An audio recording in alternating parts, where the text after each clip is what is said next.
अस्सलाम वालेकुम to all of you. First video पे आप सब लोगों ने बहुत सारा लाइक किया और उसे सब्सक्राइब किया, तो थैंक यू सो मच। इसीलिए मैंने आज आप लोगों के लिए सेकंड वीडियो बनाई है सेकंड ईयर के ही उसी चैप्टर में से, क्रोमोसोम्स एंड डीएनए में से। और आज का जो हमारा टॉपिक है वो है आपके पास क्रोमैटिन। लास्ट टाइम हम लोगों ने डीएनए के बारे में डिस्कस किया था। अब आज जो हम डिस्कस करने के लिए जा रहे हैं वो हमारे पास जो डिस्कस करेंगे हम वो है आपके पास क्रोमैटिन।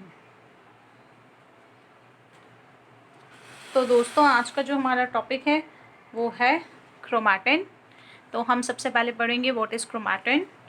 फिर हमारा जो सेकंड टॉपिक होगा जिसकी तरफ हम जाएंगे, this is called chromosomes. Chromosomes discuss करेंगे हम, और क्रोमोसोम्स को डिस्कस करके लास्ट में आपको ये भी बताएंगे कि व्हाट इज़ क्रोमैटिड्स। अगर आप स्टूडेंट से पूछें व्हाट इज़ क्रोमैटिन, फिर आप पूछें व्हाट इज़ क्रोमोसोम्स, तो स्टूडेंट्स क्रोमोसोम्स तो बता देते हैं। वही डेफिनेशन के at the time of cell division हमारे पास सेल के अंदर कंडेंस्ड बॉडी नज़र आते हैं, उन्हें हम क्रोमोसोम्स कहते हैं। बट अगर क्रोमैटिड्स और क्रोमैटिन्स के डिफरेंस पूछें आप, तो उसमें वो कन्फ्यूज़ हो जाते हैं। तो इन कॉन्सेप्ट्स को हमें बहुत बहुत अच्छी तरीके से समझना है कि इसमें कहाँ पर क्या चीज़ जो है उस कॉन्सेप्ट को क्लियर कर रही है। तो सबसे पहले हम चलते हैं आज किसके ऊपर, क्रोमैटिन पे। इससे पहले कि हम क्रोमैटिन पे जाएं, मैं चाहती हूँ कि आपकी बेस क्लियर हो जाए। तो हम सबसे पहले जाएंगे आज यूकैरियोटिक न्यूक्लियस की तरफ, ठीक है। तो अगर हम यूकैरियोटिक न्यूक्लियस की बात करें, अगर आप एक यूकैरियोटिक न्यूक्लियस की बात करते हैं तो आप देखिएगा कि इसके हमारे पास 4 कंपोनेंट्स होते हैं। सबसे पहला कंपोनेंट जो है वो आपके पास आ जाती है न्यूक्लियर मेम्ब्रेन।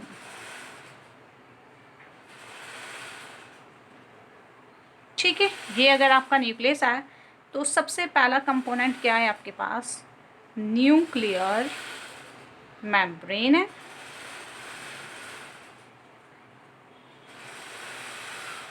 न्यूक्लियर मेम्ब्रेन के बाद सेकंड नंबर पर एक और स्ट्रक्चर आ जाता है, राउंडेड स्ट्रक्चर होता है। इस स्ट्रक्चर को कहते हैं हम न्यूक्लियोलस।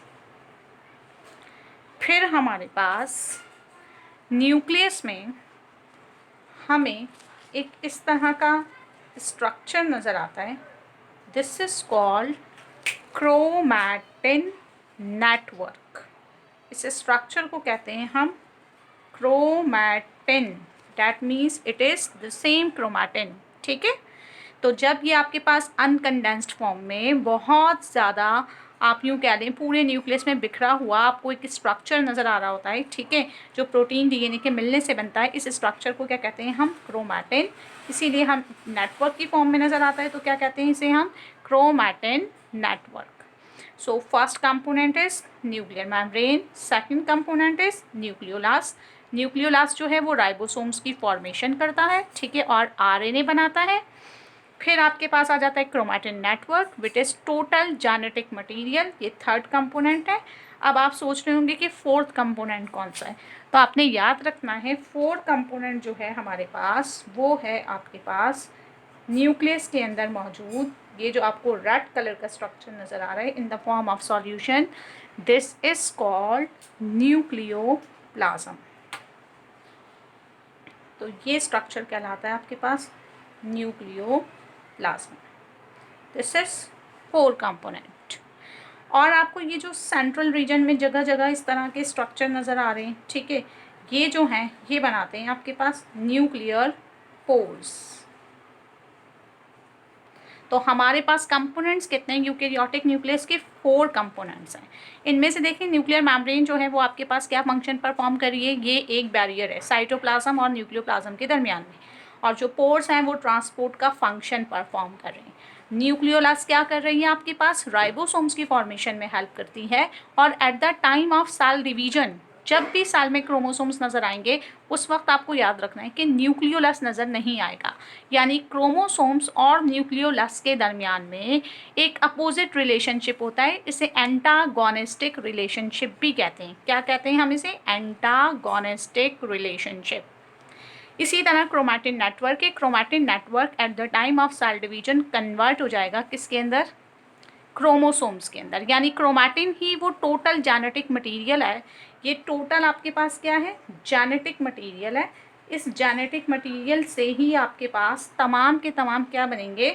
क्रोमोसोम्स बनेंगे। तो हमारे पास आप कह सकते हैं कि जो जीन्स की इंफॉर्मेशन है वो किस में होगी? क्रोमोसोम्स में। लेकिन क्रोमोसोम सिर्फ किस वक्त नज़र आएंगे? At the time of cell division. फिर आपको क्या नज़र आ रहा है? न्यूक्लियोप्लाज्म। न्यूक्लियोप्लाज्म जो है इसे हम आम तौर पे कैरियोलिम्फ भी कहते हैं।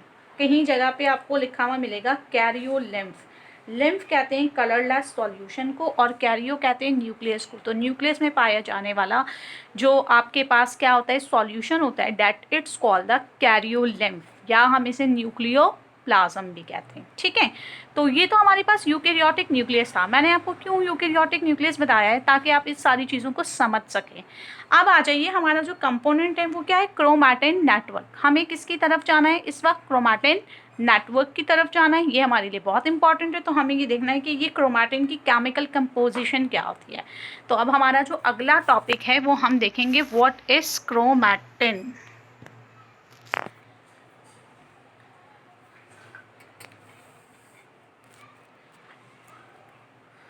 तो देखें, जब हम बात करते हैं किसकी? क्रोमैटिन की,